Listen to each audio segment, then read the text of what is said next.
Today we talk about how can you disable text messages on your Decathlon app. We're going to figure out the solution or know how you can do that on your app.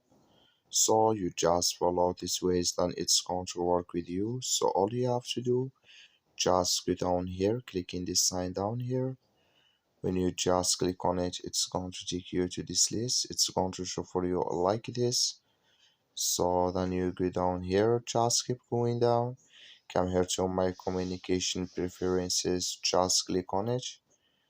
Then it's going to take you to next step here. Then you go down, come here to text message, click in this sign or this color. Like you see color here, it's gone. That's mean here text message disable with us now.